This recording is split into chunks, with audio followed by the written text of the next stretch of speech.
ये बड़ी हानिकारक है। हमारे भारत देश में पवित्रता पूर्वक गृहस्थ धर्म निर्वाह करने की जो पद्धति है उससे बिल्कुल खिलाफ पद्धति चल रही है। खुशी लड्डा जी भीलवाड़ा से। राधे राधे महाराज जी। महाराज जी, जब मन में संदेह या विश्वास की कमी हो तो क्या करना चाहिए? नाम जप। नाम जप से बुद्धि पवित्र होती है। पवित्र बुद्धि से संशय का नाश होता है। पवित्र बुद्धि में ही विश्वास जागृत होता है। तो हमें परम पवित्र मंगलमय भगवान का नाम निरंतर अपनी जिह्वा से लेने का अभ्यास करना चाहिए, जिससे हमारी बुद्धि विवेकवती हो जाए। बुद्धि तो सबके पास है पर विवेक नहीं है। होए विवेक तो मोह भ्रम भागा। अगर विवेक हो जाए तो सब संशय नष्ट हो जाएगा, सब अविश्वास नष्ट हो जाएगा, परम विश्वास दृढ़ निश्चय जागृत हो जाएगा। इसलिए नाम जप करो। किसका प्रश्न है? हाँ, नाम जप करो। नाम जप करने से संशय और अविश्वास इसका नाश हो जाएगा, निश्चय और विश्वास जागृत हो जाएगा। जी। डॉक्टर विष्णु सक्सेना जी। जी। राधे राधे महाराज जी। महाराज जी, आप कह रहे हैं कि आप जीवन भर देश विदेश में प्रेमी प्रेमिका नायक नायिका के भौतिक प्रेम पर ही कविताएं लिखकर आप अंतर्राष्ट्रीय कवि हैं, श्रृंगार रस के कह रहे हैं। महाराज श्री, मुझ अधम को कोई ऐसा उपाय बताएं कि भौतिक प्रेम आध्यात्मिक प्रेम में बदल जाए और मेरी कविताओं इससे कोई लाभ तो मिलेगा नहीं। भले तालियां मिल जाएं, संसार के 4 लोग तुम्हारी वाहवाही कर दें, लेकिन इससे सत्य वस्तु तो मिलेगी नहीं। ये विलासिता के गान करने से 4 लोग संसारिक वाह वाह कह सकते हैं या हर्षित हो सकते हैं, लेकिन न तुम्हें मन की शांति मिलेगी न औरों के मन की शांति मिलेगी।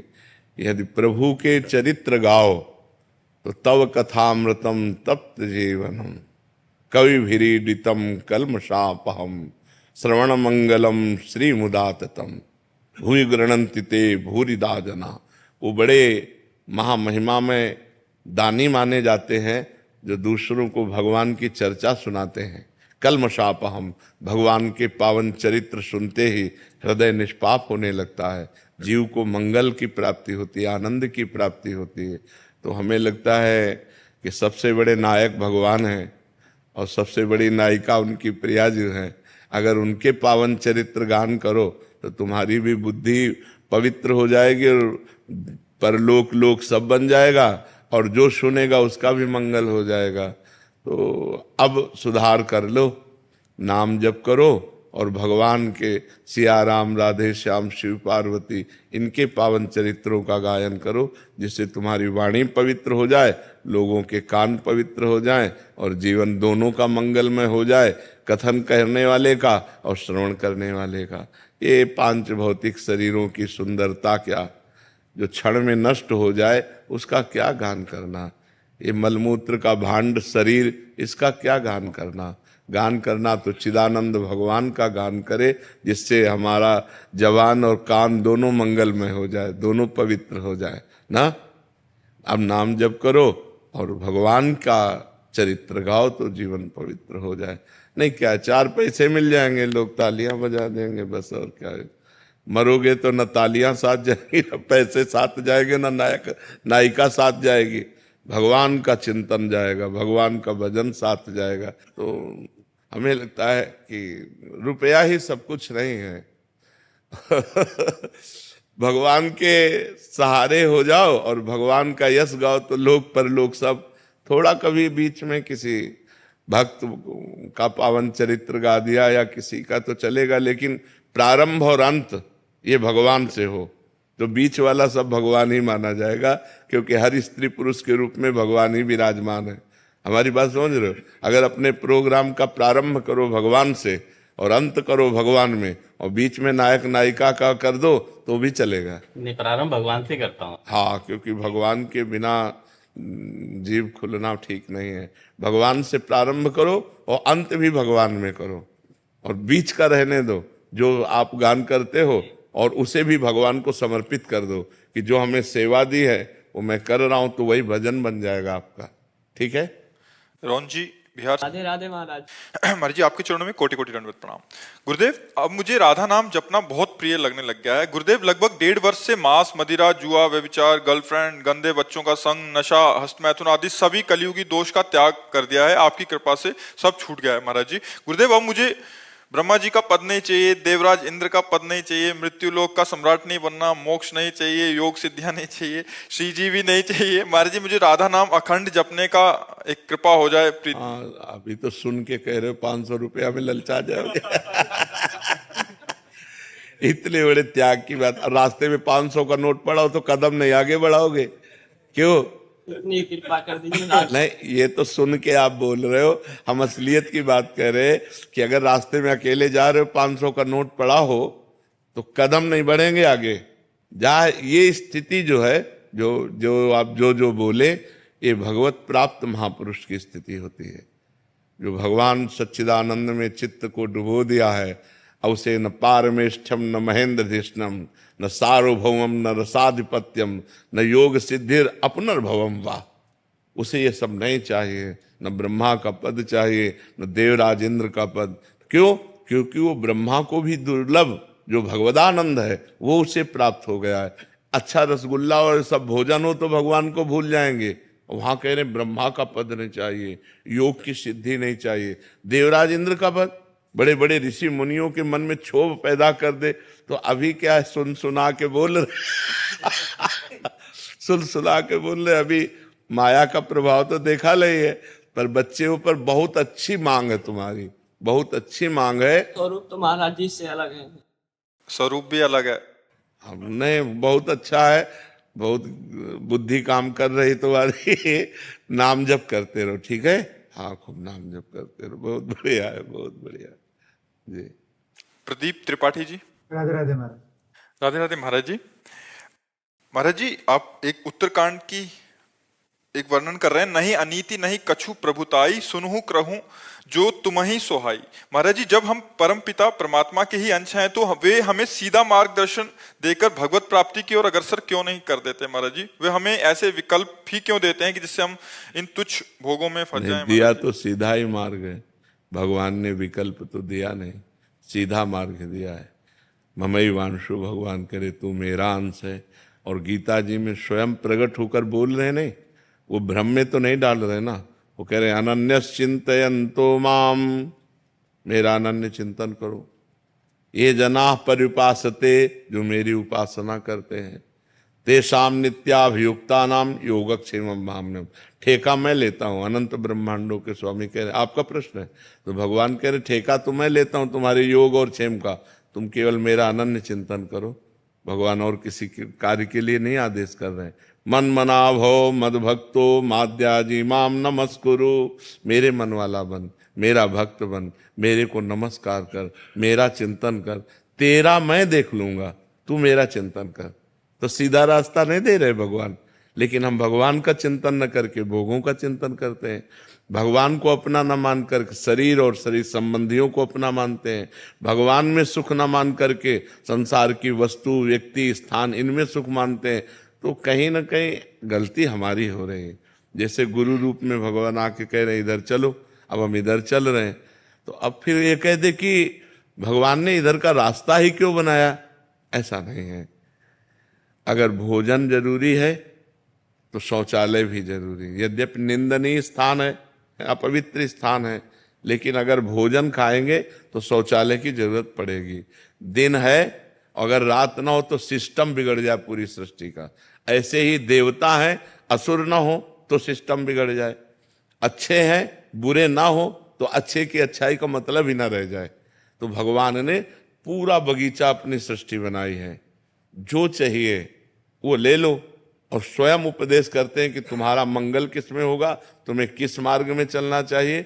ये मार्ग तुम्हें नरक ले जाएगा, ये मार्ग स्वर्ग ले जाए। ये कि आपने बना दिया और बताया नहीं, तो स्वयं अवतार लेकर जगत गुरु भगवान श्री कृष्ण ने और ब्रह्म ऋषियों के रूप में स्वयं भगवान ने वर्णन किया है। अब इसमें हमारी कमी है कि हमें बीज दे दिए 100 बीज दे दिए, बम्बुल का, दाख का, गन्ने का, ये। अब हम पसंद करके क्या बोए, ये हमारी पसंद है, ये भगवान छोड़ दिए। तो अब ऐसे हमें भारत भूमि में जन्म दिया, मनुष्य शरीर दिया, बुद्धि दिया, मन दिया और मार्ग दिए बहुत, ज्ञान का मार्ग, भक्ति का मार्ग, पाप का मार्ग, छल कपट का मार्ग, ये सब मार्ग। और बता रहे हैं कि ये मार्ग चलो तो ये मिलेगा और ये मार्ग चलो तो ये मिलेगा। अब हम उधर जा रहे हैं तो उधर भोगना पड़ेगा, इधर जा रहे हैं तो आनंद भोगना पड़ेगा। तो इसमें भगवान का दोष क्या है, आप हमें बताओ, है नहीं? हाँ, भगवान पूर्ण है तो उनकी सृष्टि भी पूर्ण है। आप ये नहीं कह सकते कि ये नहीं है, सब कुछ है। बुरा से बुरा भी है और भला से भला भी है, छोटा से छोटा भी है, महान से महान भी है। ये उसकी सृष्टि है, ये उसकी बाजार है। अब आप खरीदना क्या चाहते हैं? पैसा आपके पास है, खरीद लीजिए। श्वास रूपी संपत्ति है, बुद्धि रूपी आपको गाइड करने वाला है, और भगवान आपको आपकी बुद्धि को कहाँ ले जाना चाहिए ये भी बता रहे हैं। अब अपने को चल देना चाहिए। देखो, भगवान की कृपा से आप साधु समागम में आए, भगवान की तरफ से कोई कमी है क्या कृपा की? अब आप अगर साधु समागम करके भी असत मार्ग में चलें और कह दें कि भगवान को दोष दें, तो हमें लगता है उनकी कृपा ही कृपा हमारे ऊपर है, उनकी वास्तविक कृपा हमारे ऊपर है। हम समझ नहीं पा रहे, अगर हम समझ जाएं तो हम गलत मार्ग में चलेंगे नहीं, सही मार्ग। अब उन्होंने गलत मार्ग क्यों बनाया? तो वो पूर्ण है। पूर्ण तभी होता है जब सब कुछ हो, पूर्णता तभी मानी जाती है जब सब कुछ हो। तो हमारी भगवान की सृष्टि में सब कुछ है। कुछ आपने क्रूर से क्रूर, निर्दयी से निर्दयी, दयावान से दयावान, अब सब कुछ भरा पड़ा हुआ है। अच्छा, वो बने हैं, उन्होंने बनाया केवल नहीं, वो स्वयं बने हैं। जब भगवान के सिवा कोई है ही नहीं, था नहीं, रहेगा नहीं, तो फिर ये सब है क्या? वही बने हुए हैं। और यही जो जान गया, बहुनाम जन्मनावंते ज्ञानवान माम प्रपद्यते वासुदेवा सर्वमित सा महात्मा सुदुर्लभा। सब कुछ भगवान बने हैं, ये जान गए तो उत्तम महात्मा हो गए, आप उत्तम गति को प्राप्त हो गए। तो हमको अच्छी गति, अच्छे मार्ग में चलना है। भगवान ने जो बुरे मार्ग बनाए वो पूर्ण है, वो पूर्ण परमात्मा है, इसलिए उन्होंने पूर्ण सृष्टि रची है, सब कुछ रचा है। देखो, यहाँ भोजन पाते हैं और यही मलाशय है, यही मूत्राशय है, सब कुछ बना है। आप कह दे मलाशय मूत्राशय न हो तो फिर कैसे भोजन का व्यवस्था होती? भोजन का पाचन तंत्र काम करके मलाशय मूत्राशय कैसे? तो सब कुछ होना चाहिए। तो अब मलमूत्र एकदम घृणित चीज है, लेकिन बनता कहाँ से है? यहीं से तो पाते हैं। तो ऐसे ही भगवान ने, जैसे हमारे शरीर में सब कुछ है, सब कुछ है, गंदगी से गंदगी, सब चीज, सब अंदर सब भरा हुआ है, लेकिन ऊपर से कितना चिकना चुपड़ा कर दिया कि हम देखकर प्रभावित हो जाते हैं और रूप देखकर लुभायमान हो जाते हैं। ऐसे ही भगवान ने सब कुछ पूरी सृष्टि में रचा है। तो हमको क्या चाहिए, हमको कौन से मार्ग में चलना चाहिए, ये भी प्रकट होकर बता दिया। तो अब हमारी गलती है कि हम सही मार्ग न चलकर गलत मार्ग में चलते हैं। भगवान को इसमें दोष न दे, क्योंकि वो पूर्ण है। घर पूर्ण तभी माना जाएगा जब रसोई भी हो और लेटरिन बाथरूम भी हो, तभी माना जाएगा कि ये घर पूर्ण है। ऐसे संपूर्ण सृष्टि को भगवान ने पूर्ण रचा है। जी। देवना वैष्णव जी।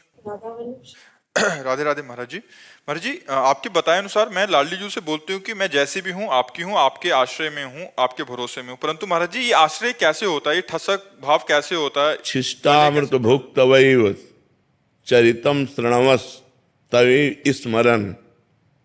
आपका उच्छिष्ट पाऊं तो हमारी जो शरणागति पुष्ट होगी तो बिना भोग लगाए ठाकुर जी को पावे ना। उच्छिष्टामृत भुक्तवैव, और आपके चरित्र कानों से सुनूं और आपका स्मरण करूं, और हमारे चरण जब चले तो ऐसी भावनाओं कि मैं आपकी प्रदक्षिणा कर रही हूं, आपके ही जनों का संग हो, इसी से शरणागति हो जाएगी। आपके चरणों का ध्यान, आपका उच्छिष्ट, आपकी लीला चरित्रों का श्रवण, आपके धामों की यात्रा, आपके भक्तों का संग, इसी से हमारा हृदय शरणागति के योग्य हो जाएगा। और जहां प्रभु की शरणागति हुई तो उठते बैठते चलते फिरते खाते पीते हर समय भगवान की याद बनी रहेगी। भगवान का स्मरण होना हर समय, यही साधना है। सबसे बड़ी साधना भगवत प्राप्ति की है कि उठते बैठते चलते फिरते हर समय राधा राधा राधा राधा स्मृति बनी रहे। अगर स्मृति नहीं है तो फिर ठीक नहीं है, स्मृति बनी रहना चाहिए। क्या भाव है आपका? महाराज जी, आश्रय कैसे होता है? ये ठसक का भाव हाँ, कैसे होता है? यही इसी से आश्रय, गले कैसे पड़ा जाता है? गले कैसे पड़ा? यही इसी से प्रभु की जूठन पाना, प्रभु का चरणामृत पीना, प्रभु की लीला कथा सुनना, प्रभु के भक्तों का संग करना, प्रभु के धाम तीर्थों की यात्रा करना और प्रभु के प्रति भाव रखकर सबको प्रभु में देखना। बस प्रभु ही प्रभु है तो आश्रय हमारा पुष्ट हो जाएगा। रमाकांत शर्मा जी, गाजियाबाद से। श्री हरिवंश। जी हरिवंश महाराज जी। गुरुदेव, जीवात्मा के शरीर की मृत्यु होने पर श्री जी से विशेष दैन्य भाव से प्रार्थना करने पर दोबारा जीवित वो जीवात्मा हो सकती है? कदापि नहीं। जब आयु खत्म तो फिर खत्म। अगर जीवित प्रार्थना करने से हो जाती तो कौशल्या जी को वैधव्य सहना ही नहीं पड़ता। जिनके पुत्र राम जी हैं, दशरथ जी को जिला देते, नहीं ना? भगवान ने अपने पिता को नहीं जिलाया तो औरों की बात जान। आयु खत्म तो फिर खत्म, फिर कोई प्रार्थना कोई उसमें। हाँ, कुछ महापुरुषों में ऐसा देखा गया कि अपनी आयु उन्होंने उनको दे दी। ऐसा देखा गया कि वो संकल्प किए और अपनी आयु का हिस्सा उनको दे दिया, तो उससे फिर उनकी आयु। लेकिन जितनी श्वासें जिस जीव की हैं उससे ज्यादा एक श्वास भी नहीं ले सकता। यहाँ का क्रम है, जो विधना ने लिख दिया, छठी राव के अंक, राय घटे न तिल बढ़े, रहुरे जीव निशंक।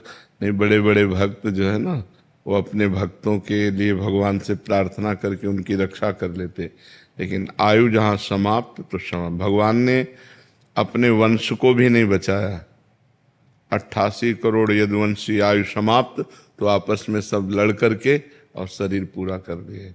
तो जहाँ जिसकी आयु पूरी होनी है उसे नहीं बचाया जा सकता। आपके पास कोई उदाहरण है कि बचाया जा सकता है? तो अगर बचाया जा सकता तो बड़े बड़े ब्रह्म ऋषि, बड़े बड़े महात्मा, देखो वशिष्ठ जी जैसे, जो नई सृष्टि की रचना कर दें, वो नहीं बचा पाए दशरथ जी को। जाना है तो जाना है। यहाँ से जब जो घड़ी जो श्वास, बस उसमें खत्म। इसीलिए जितनी श्वासें हैं, हर श्वास में नाम जप करो, अच्छे आचरण करो, कोई पाप कर्म ना हो पावे, ज्यादा जीने की आशा न रखो। जितनी श्वासें उतने में काम बना लो। मान लो मेरी अब एक श्वास रह गई, हमने राधा बोला, इसी से भगवत प्राप्ति हो जाएगी। हमें 100 श्वासों की जरूरत ही नहीं है।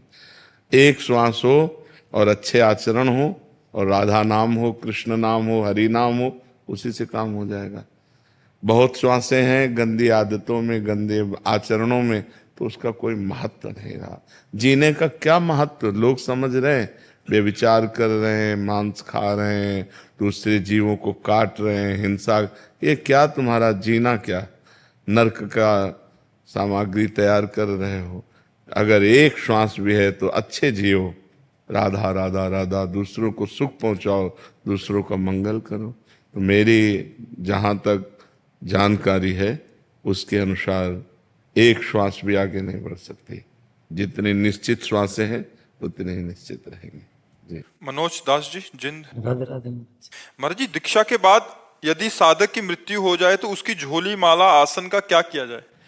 नदी में प्रवाह कर दे, यमुना गंगा आदि नदी में। जो उसके ठाकुर जी हैं, उसकी झोली माला है, उसमें विसर्जित कर दी जाते हैं। जी। महाराज जी, घर में अगर ठाकुर जी की कोई सेवा करने वाला हो तो सेवा कर सकते ठाकुर सेवा कर सकता है, माला नहीं। माला को तो उसी के साथ विसर्जित हैं? कर, चरण पादुका? हाँ, उसके साथ विसर्जित कर देनी चाहिए। यदि सेवा करने वाला शिष्य है तो अपने गुरु की चरण पादुका रख सकता है, लेकिन ऐसा नहीं तो फिर वो विसर्जित कर देनी चाहिए। और ग्रंथ आदि? वो भी साथ ही। हाँ, स्वामी राम सुखदास जी ने अपने ग्रंथ, अपना माला, अपनी सामग्री सब चिता में पहले लिख दिया था। कोई भी लेगा नहीं, हमारे साथ चिता में ही जलाई जाएगी। सब चिता में ही उनके साथ हो गई थी। तो किसी पावन नदी में यदि उनकी रुचि है तो अपने अनुयायियों को दे सकते हैं। कोई लेने वाला अगर है वो देना चाहे, नहीं देना चाहे तो उनकी जो दिनचर्या की चीज, माला है, झोली है, ग्रंथ है, ठाकुर जी हैं, वो उन्हीं के साथ प्रवाहित कर। महाराज जी, जो ग्रस्त में है महाराज जी, ये तो विरक्त का तो मार्ग। उनके परिवार में लोग होते हैं तो वो माला झोली तो उन्हीं के साथ जाएगी। हाँ। प्रिंस जी दिल्ली से। श्री राधा वल्लभ लाल। राधा वल्लभ श्री हरिवंश महाराज जी। महाराज जी, सत्संग का सार नाम है, सब कष्ट की मरहम नाम है, पता होते हुए मन बस काम क्रोध में ही क्यों फंसा रहता है महाराज जी? क्योंकि अनेक जन्मों से, ये पता तो अभी हुआ है तुम्हें, और ये फंसा अनेक जन्मों से, तो उसका स्वभाव बन गया है। अब उसके स्वभाव को मिटाना होगा वर्तमान के अभ्यास के द्वारा। हम बार बार अपनी जिह्वा से राधा राधा राधा राधा खूब नाम रटें तो धीरे धीरे अभ्यास बन जाएगा। जैसे आप बिल्कुल नाम जप नहीं जप करते थे तो बिल्कुल ये माया में फंसा हुआ था, अब आज 10 मिनट लगने लगा। आप मानते हो इस बात को कि आपने प्रयत्न किया तो 10 मिनट लगने लगा, 20 मिनट लगने लगा, 1 घंटा लगने लगा। तो ऐसे ही हम प्रयत्न करें, प्रयास करें तो 24 घंटा आ जाएगा कि नहीं आ जाएगा? अभ्यास से हम भजन को 24 घंटा में ला सकते हैं, और 24 घंटे जिसका भजन होने लगा वो साक्षात्कार भगवान का निश्चित कर लेता है। श्वासा श्वासा नाम जपे दुविधा रहाय न कोय, जो हर श्वास में भगवान का नाम जप करता है उसे निश्चित भगवत प्राप्ति हो जाती है। लोक परलोक के सारे सुख उसे प्राप्त हो जाते हैं जो भगवान का नाम जप करता है। अभी हमारी बुद्धि में केवल ये बात सुन सुना के आई है, अनुभव में तो आया नहीं। जब अनुभव में आ जाएगा तो फिर मन नहीं जाएगा, फिर भगवान में लग जाएगा। ठीक है, राधा राधे राधा राधा। आज जो रुचि हो वो जपो। हम तो राधा राधा ही कहते हैं, हम तो राधा राधा ही कहते हैं। विशाल जी हिमाचल से। राधा वल्लभ श्री हरिवंश। श्री हरिवंश महाराज जी। महाराज जी, आपका प्रश्न थोड़ा ऐसा है कि जैसे कभी महाराज जी युद्ध आदि का संयोग होता है जिसमें किसी का पति हो सकता है, किसी का भाई होगा, किसी का बेटा होगा। महाराज जी, वो तो युद्ध में जैसा भी उनका भी जो भी उनका कर्तव्य ही है, पर महाराज जी पारिवारिक जन बहुत चिंतित हो जाते हैं। तो महाराज जी उन परिस्थिति में, क्योंकि एकदम भय बना रहता है कि कब कोई ऐसी खबर आ तो जाए, चिंता का विषय लगेगा महाराज जी ही। उस समय अपने मन को कैसे वो करें महाराज? नहीं समझाया जा सकता, क्योंकि हाँ नहीं समझाया जा सकता, क्योंकि वो कभी भी पधार सकते हैं। भाई बॉर्डर पे हैं या युद्ध में हैं, कभी भी सैनिक हैं, कहीं भी तैनात कर दिए जाएं, कभी भी पधार सकते हैं। तो अगर समझाना तो मोह ये समझेगा नहीं। ममता रत सन ज्ञान कहानी, अति लोभी सन विरति बखानी, ये व्यर्थ जाता है। अब जैसे ममता से युक्त है कि मेरा भाई या मेरा पति या मेरा पुत्र ऐसे शन, अब उसको ज्ञान सुहाएगा नहीं, उसको ज्ञान पचेगा भी नहीं। पर वास्तविक बात यह है कि उस समय सोचना चाहिए कि जितनी आयु है उतना ही पुरुष जीवित रहता है। अगर मेरे संबंधी की आयु पूरी है तो कोई मार नहीं सकता, अगर आयु खत्म हो चुकी तो हम तिजोरी में बंद कर लें, घर में लाके तो भी मर जाएगा वो। तो ज्ञान के द्वारा हमको अंदर समझाना चाहिए। दूसरी बात, वो वीर गति को प्राप्त हो रहा है जो प्रशंसनीय है। और तो सब मरी नहीं, एक्सीडेंट में नहीं मर सकता आदमी। भाई घर से निकला है, पता नहीं लौट के आए कि ना आए, वो तो बॉर्डर में देश रक्षा के लिए, राष्ट्र रक्षा के लिए है। तो हमारी चौड़ी छाती होगी जिस समय ये होगा कि वो वीर गति को प्राप्त हुए, तो हमारी चौड़ी छाती होगी कि राष्ट्र के लिए उन्होंने जान गंवाई। यहाँ तो जान ऐसे ही चली जा रही है। एक्सीडेंट हुआ, पूरी की पूरी गाड़ी में जितने लोग सब मर गए, गाड़ी में आग लगी, जिंदा जल गए। तो मृत्यु तो निश्चित समय है। अगर वो युद्ध में कोई अकाल मृत्यु थोड़ी होती, उन्हीं की होगी जिनकी होनी है, अन्यथा नहीं होगी। जहां जिससे जैसी होनी है। पर जिसका प्रमाण वो परमवीर चक्र आते हैं, 16 गोलियां लगी, हाँ उसके 16 बाद भी देख जाके लो, बच हाँ गए। 16 गोलियां लगी थी, बिल्कुल बिल्कुल। योगेंद्र सिंह। योगेंद्र, हाँ बिल्कुल। एक गोली तो मर्जी ऐसी लगी कि एक सिक्का था 5 रुपए का या कोई सिक्का था, उसके ऊपर लग के डेवर्ट हो गई। उसी जगह पे सिक्का था और वहीं लगनी थी। और हाँ बिल्कुल बिल्कुल, वो भगवान का, उनकी आयु बची थी ना, इसलिए वो अब भी है। अगर 16 गोली क्या चीज, एक में काम हो जाता है, एक में ढेर हो जाता है आदमी, तो ये बात होती है। तो इसमें प्रसन्न रहना चाहिए। यद्यपि तभी हम कह रहे हैं ममता रत्सन ज्ञान कहानी, ये ज्ञान उस समय काम नहीं करता जब अपने प्रियजनों का वियोग होता है तो हृदय फटता है। ऐसा लगता है कि कोई भगवान अगर है तो पुनः जिंदा कर दे, तभी हमें तसल्ली होगी, नहीं तो एकदम वो व्याकुलता हो जाती है। आपको क्या, बड़े बड़े को हो जाती है, बड़े बड़े ज्ञानियों को हो जाती है। ये बिछोह होना एक बहुत बड़ा कष्ट का विषय होता है। और फिर जिसका पति हो, पूरे जीवन भर अब वैधव्य रहना है, पूरे जीवन भर निराश रहना है, कितना बड़ा विषय होता है। पर वो धन्य है, हम इसीलिए भारत के सैनिकों का स्वागत करते हैं। धन्य है जो अपने प्राणों को हमारे राष्ट्र पर बलिहार करते हैं। हम उनको प्रणाम करते हैं, नमन करते हैं। और समस्त भारतीयों को चाहिए कि भारतीय सेना का उत्साह वर्धन करें और उनको नमस्कार करें, क्योंकि बहुत बड़ी वीरता। इसलिए हम भारत सैनिकों को प्रणाम करते हैं कि वो अपनी जान पर खेलकर हमारी रक्षा कर रहे हैं, हमारी रक्षा कर रहे हैं। गुरुदेव, उस वक्त अगर राधा नाम पे अडिग विश्वास कर गोली लगेगी, गोली लगेगी, क्योंकि आयु पूरी हो चुकी है। कल्याण हो जाएगा पर गोली लगेगी, क्योंकि आयु पूरी हो चुकी है। आयु से नहीं, उसी बहाने से तय हुआ था। हाँ उसी बहाने तय हुआ था, बिल्कुल। वो अडिग विश्वास का फिर मतलब क्या? जिस वक्त जैसे कि आप कहते हैं कि नहीं, परिणाम अच्छा होगा आपका। जैसे आपने कहा राधा, तो गोली आपके लगेगी, आप जाओगे, आपका मंगल हो जाएगा, आपका संसार में आना नहीं होगा। आपके कर्म बंधन जो आपको दुख देने वाले थे सब कट गए।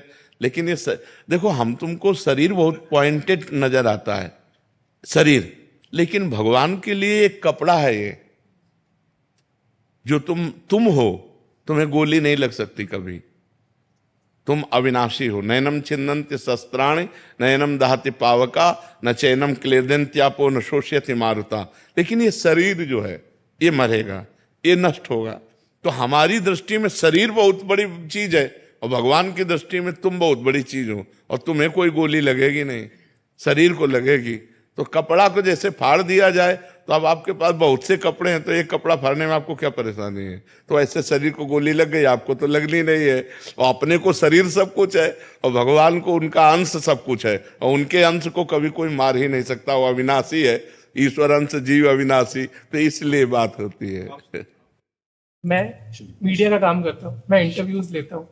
कभी कभार ऐसा ये होता है कि जब हम मीडिया से किसी का इंटरव्यू लेते हैं, हम कभी भ्रमिक बातों को फैलाते हैं, टीआरपी के लिए करते हैं। तो इसमें मेरा दिल एक क्षण में फंस जाता है कि अपने कर्तव्यों को पूरा करें, कि जिसके लिए हम काम कर रहे हैं, टीआरपी के लिए बढ़ाए, कि जनता को सत्य दिखाए। नहीं, उचित तो यही है, सत्य दिखाना। अगर आप केवल ये टीआरपी के लिए भ्रमात्मक बातें फैलाएं या झूठी बातें फैलाएं, तो ये अपराध है। ये कहीं न कहीं इसके द्वारा प्राप्त हुआ धन आपकी बुद्धि को भ्रष्ट कर देगा। आगे चल करके आप परेशान हो जाएंगे। और प्रायः लोग धन और बड़ाई के लिए ऐसा करना शुरू कर देते हैं। तो हमें लगता है वो अंततोगत्वा मनुष्य जीवन का लक्ष्य सच्चाई होना चाहिए, मनुष्य जीवन का लक्ष्य भगवत प्राप्ति होना चाहिए, मनुष्य जीवन का लक्ष्य एक अद्भुत आनंद होना चाहिए। वो इससे नहीं प्राप्त होगा। मैंने अपना करियर का स्टार्ट किया, मैं आपसे और श्री जी से आशीर्वाद लेना चाहता हूँ। हाँ, बिल्कुल सत्य प्रवक्ता होना चाहिए, उसमें मिश्रित झूठ बात नहीं होनी चाहिए। हाँ, जरूर है कि समाज में कड़ुआ माना जाता है सत्य प्रवक्ता हो, आपको ज्यादा लोग आदर नहीं देंगे, आपके जन ही आपका आदर नहीं देंगे। लेकिन जिसका आदर हरि करे उसका निरादर कौन कर सकता है, और जिसका निरादर हरि कर दे तो उसका आदर कौन कर सकता है। ये सब आदर मिट्टी में मिल जाता है, इसका कोई महत्व नहीं होता। ठीक है ना। टीआरपी के लिए झूठ बोलना या किसी को झूठ ब्लेम लगा करके ये सब ठीक नहीं है। बिल्कुल सत्य बात होनी चाहिए। अगर वो दोषी है तो उसको ओपन करो, अगर निर्दोष है तो उसकी निर्दोषता ओपन करो। ऐसा नहीं कि दोषी को बख्श दिया जाए और निर्दोषी को दोषी बनाकर प्रकाशित कर दिया जाए। वो तो जो आप प्रकाशित करेंगे वही जनता देखती है, तो उसमें आपकी हानि हो जाएगी, जनता की तो कोई हानि है नहीं, आपकी हानि हो जाएगी। भगवान भक्ति में अजम ऐसा आशीर्वाद होगा। नाम जप करो, अधिक से अधिक नाम जप करो। भक्ति का स्वरूप है तदर्पिता अखिलाचारिता तद स्मरणेन परम व्याकुलते। हर आचरण भगवान के लिए हो और नाम जपो, यही भक्ति का परम स्वरूप है। खूब नाम जप करो। सुमिर पवन सुत पावन नामो अपने बस करि राखे रामो। भजन के प्रभाव से हनुमान जी ने राम जी को अपने बस में कर लिया। तो खूब नाम जप करो, यही भक्ति का स्वरूप है। जीवन अभिमन्यु से हो गया बाबा, चारों तरफ से ऐसा लगता है सारे तीर अपने आप में। कोई तीर आज तक सृष्टि में बना ही नहीं कि हमें भेद सके। नैनम छिन्नन्ति शस्त्राणि नैनम दहति पावका न चैनम क्लेदन्त्यापो न शोष्यति मारुता। अपने को भूल गए हो, शरीर भाव में हो गए हो, इसलिए ऐसा महसूस हो रहा है। यदि अपने स्वरूप में आओ तो तुम ना तो किसी आग्नेय अस्त्र में, न वरुणास्त्र में, न वायुवास्त्र में, किसी में ताकत ही नहीं कि हमें छू सके। हम अविनाशी हैं, ईश्वर का स्वरूप हैं, शिवोहम, शिव का अंश है। हम शरीर को लेकर बात करते हैं तो समस्याएं ही समस्याएं हैं, और जब स्वरूप को लेकर बात करते हैं तो कोई समस्या ही नहीं। तो हम शरीर को भगवान शिव के चरणों में अर्पित करते हैं, जैसे सुख दुख में जैसी परिस्थिति में रखें, स्वरूप में होकर उसे सहते हैं। नाम जप करो और भगवान शंकर के आश्रित रहो। देवादिदेव महामृत्युंजय जो काल का भी महाकाल है, डरना क्या है? हर परिस्थिति को सहेंगे, जैसी परिस्थिति शिव देंगे। क्यों जी? और गुलाब जी की हवेली से हैं। अच्छा, हाँ, ये उनके परपोते हैं। हम परपोते। बड़े बड़े पुण्यात्मा रहे। कोई हमारे ऐसे ब्रज की कोई ठाकुर नहीं जिनको भोग न लगता हो, उनकी तरफ से बहुत पुण्यात्मा है। बड़े बड़े संत महात्माओं की कृपा उनको प्राप्त रहे। ये सेवा के 100 वर्ष पूरा होने पे ये पुस्तक छपवाई थी। बरसाना की सेवा और बरसाने की सेवा की और यहाँ की सेवा। हाँ, सबसे आप उनके पौत्र हूँ। अच्छा, बहुत कृपा पर। तो हमने लाला जी की 100 वर्ष की सेवा में 1919 में महाराज जी अपनी सेवा उठाई थी बाबा ने। आज 2000। अरे आप कितने बड़े पुण्यात्मा, रोज ठाकुर का भोग लग रहा है। बिहारी जी बरसाने में हर जगह, मतलब आप बड़े सौभाग्यशाली हैं, आपका वंश पवित्र है। हाँ, यशस्वी वंश है। जिन बिहारी जी को एक बार भोग लगा दे तो जीव का कल्याण हो जाए। 12 महीना पहली थाल उन्हीं की आती है। हमें अच्छा लगा आपसे मिल करके, अच्छा लगा। महाराज जी दर्शन कर ले। अरे बड़ी कृपा की आप दर्शन देने आए। हमें अच्छा लगा। धन्यवाद धन्यवाद। लक्ष्मी जी गुड़गांव से। राधे राधे। राधे राधे महाराज जी, आपके चरणों में कोटि कोटि प्रणाम। महाराज जी, मेरे इष्ट देव गुरु नानक देव जी हैं। जब से मैंने वाणी पढ़ना शुरू किया तब से मेरे अंदर काफी परिवर्तन आया है। महाराज जी, मेरे उनसे मिलने का बहुत मन है। महाराज जी, उनसे कैसे मिला? वाहे गुरु वाहे गुरु वाहे गुरु, आठों पहर जपो वाहे गुरु वाहे गुरु, एक श्वास भी खाली न जाए वाहे गुरु वाहे गुरु। और कोई चाह ना होने पावे, केवल साहब के दर्शन की चाहो, नानक साहब के दर्शन की चाहो, वो आ जाएंगे। हमें तो बिना चाह के दर्शन दिए थे 35 वर्ष पहले गंगा किनारे। बिना चाह के, अचाह स्थिति में उन्होंने दर्शन दिए थे। तो अगर हम वाहे गुरु वाहे गुरु वाहे गुरु आठों पैर जपे और कोई चाह ना करें तो निश्चित दर्शन हो जाएंगे। अन्य अगर चाह करोगे उतना ही विलंब होगा। अन्य चाह मिटाकर एक चाह रख लो कि अब जिया नहीं जा रहा गुरुदेव आपके बिना, तो गुरु साहब आके दर्शन दे देंगे। वो तो हैं ही, सर्वत्र व्याप्त है। अखंड मंडलाकारम व्याप्तमेन चराचरम तत्पदम दर्शतमेन तस्मै श्री गुरुवे नमः। चाहे जिस रूप में चाहो दर्शन पा सकती हो, पर अन्य कोई चाह न हो। जाहि न चाहे कबहु कछु, तुम सन सहज स्नेह बसहु निरंतर तासुर शोराउर निजगे। अन्य चाहें अगर हैं तो फिर भगवान का दर्शन या गुरु साहब का दर्शन, गुरु और भगवान एक ही हैं, ये दर्शन मिलना मुश्किल है। जब कोई चाह नहीं रह जाती, चाह मिटी चिंता मिटी मनुआ बेपरवाह, जिनको कछु न चाहिए वो शाहन के शाह, वो भगवान का साक्षात्कार करते हैं। ब्रह्मभूता प्रसन्नात्मा न शोचति न कांक्षति समाः सर्वेषु भूतेषु मद भक्तिम लभते पराम। न कोई चाह है न कोई शोक है, हर समय भगवान की स्मृति हो रही और आंसू गिर रहे हैं। हे नाथ, आप कब दर्शन दोगे? तो भगवान दर्शन दे देते हैं। रुदु शुश्रम राजन कृष्ण दर्शन लालसा, जब रोना आ जाए उनके दर्शन के बिना, नहीं खान पान ते भावे है, नहीं कोमल वसन सुहावे है, सब विषय लगे ते खारा है, हरि आशिक का मग न्यारा है। कुछ अच्छा नहीं लग रहा, तभी वो आके दर्शन दे देते हैं। महाराज जी, आप तरस करो, मेरी ये अवस्था बन जाए। आप कृपा करें कि अवस्था बन जाए जैसे आप कह रहे हैं। आप प्रयास कीजिए, आप प्रयत्न कीजिए। कृपा तो गुरुजनों की अपने आप बरस रही है, आप प्रयास कीजिए। संजय कुमार द्विवेदी जी, प्रयागराज से। महाराज जी, आप कह रहे हैं कि संतों के श्रीमुख से सुना कि संपूर्ण समर्पण शरणागति के बिना भगवत प्राप्ति संभव नहीं है। महाराज जी, संपूर्ण समर्पण शरणागति में खेती बाड़ी मकान कुछ पैसा संतान को दे दिया जाए या नहीं? यदि किसको दे दिया जाए? किसको दे दिया जाए? नहीं, किसको दे दिया जाए? आप सरकारी आदमी हैं तो आपके पास कुर्सी से लेकर कलम से लेकर के जो कुछ है वर्दी सरकारी है ना, तो दे किसको दोगे? तुम्हारा अधिकार ही नहीं। बात समझनी है, बात समझनी केवल है, कुछ देना लेना नहीं है। जैसे आप अपने ऑफिस में बैठे हो, कुर्सी में बैठे हो, आपको कुछ देने का अधिकार है क्या? आप एक कलम भी नहीं दे सकते। आप कहोगे सरकारी है, आप रजिस्टर को भी कहोगे सरकारी है, जिस कुर्सी में बैठे हो वो भी सरकारी है, आप भी सरकारी आदमी हैं।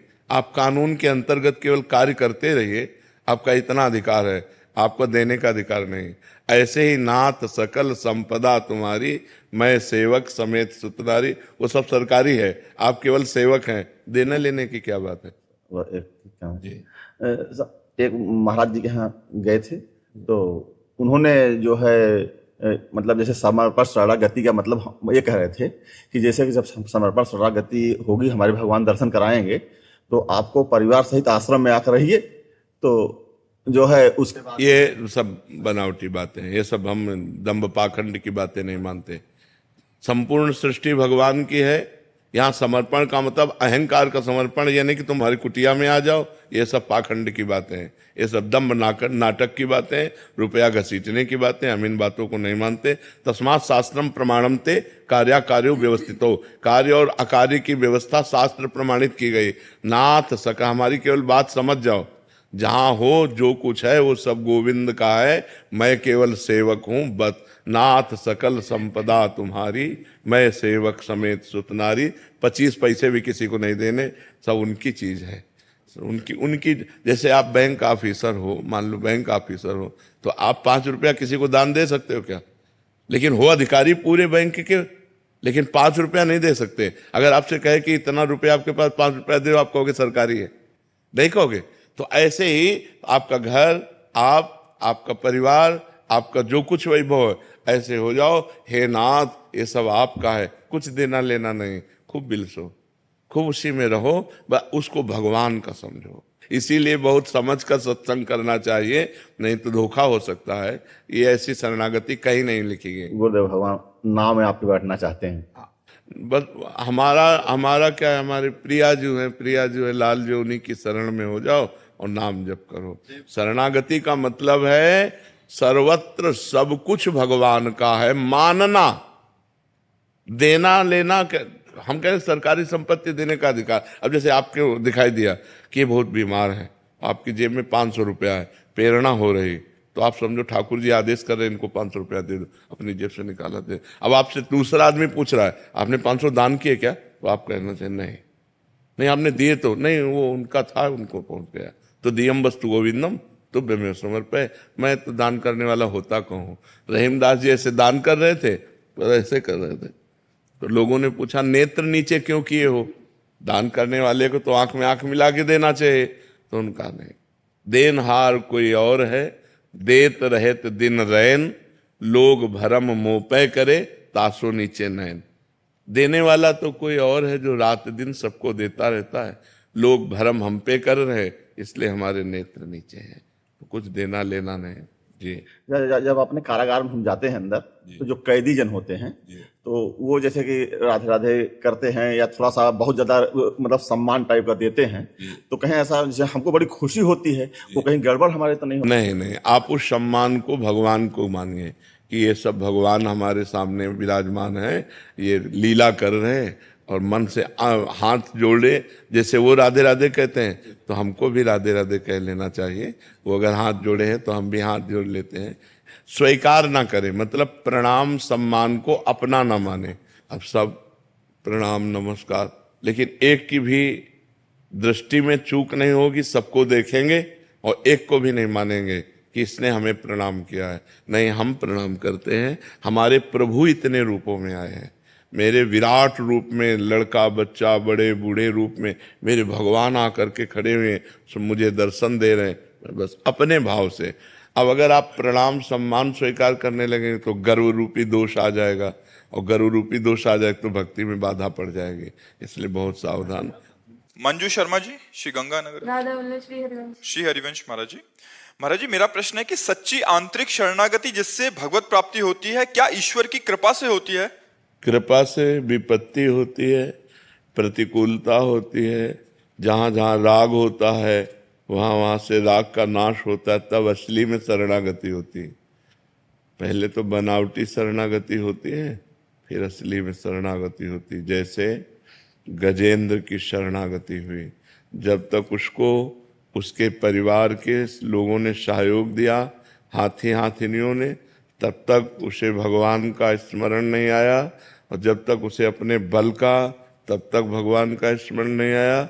जब देखा कि सब परिवार छोड़कर चला गया, अब मेरे में भी बल नहीं रह गया, अब अगले झटके में ग्राह मुझे जल में डुबो देगा, तो उसे याद आई महाबलशाली परम कृपालु भगवान श्री हरि की, और उसने शरणागत होकर भगवान को पुकारा। द्रौपदी जी ने जब उनका केस पकड़कर दुशासन सभा में लाया, तो उनको अपने 5 पतियों का बल था, भगवान को नहीं पुकारा। जब देखा 5 पति ग्रीवा झुकाए हैं, तो भीष्म आदि का बल हुआ कि इतने बड़े धर्मात्मा और महाबली के होते हुए मुझे सभा में कैसे ऐसे। लेकिन जब भीष्म आदि से भी रक्षा नहीं हुई, तो अपने हाथों का, अपने बल का प्रयोग किया। यही जीव की दुर्दशा है, अपने बल का प्रयोग किया। जब हाथों से भी थक गए, तब दांत से दबा लिया। जब देखा अब की झटके में दांत से साड़ी निकल जाएगी, तो पुकारा, हे गोविंद द्वारिकाधीश। तो भगवान को आना थोड़ी पड़ा, वो तो सर्वत्र है, वहीं उनके वस्त्र के रूप में प्रकट हो गए, भगवान का वस्त्रावतार हो गया। दुशासन खींचता रहा, यहां से साड़ी नहीं हटा पाया, आखिरकार हार करके बेहोश होके गिर गया, लेकिन यहां से पल्लू नहीं हटा, क्योंकि भगवान का आश्रय हो गया ना। तो शरणागति असल में जब हम सब तरह से हार जाते हैं और कोई रास्ता नहीं दिखाई देता, तब जीव की ये दुर्दशा है कि वो पहले शरणागत नहीं होता। पहले वो अपना बल, अपने साधन का बल, अपने भजन का बल पर शरणागत का मतलब है अजात पक्षा इव मातरम खगा। जैसे घोंसले में चिड़िए का बच्चा है, उसके पंख नहीं निकले, वो अगर दाना लाएगी उसकी माँ तो पाएगी, पानी मुंह में लाएगी तो पाएगी, नहीं तो वो केवल बाट जो होती रहती माँ की। ऐसे उस शरणागत भगवान की कृपा की बाट जो होता रहता है। भगवान की जब कृपा होती है तो ऐसी परिस्थिति दे दी जाती है जिससे एक ही रास्ता बचता है भगवान, दूसरा रास्ता जब तक है तब तक ये पकड़ेगा।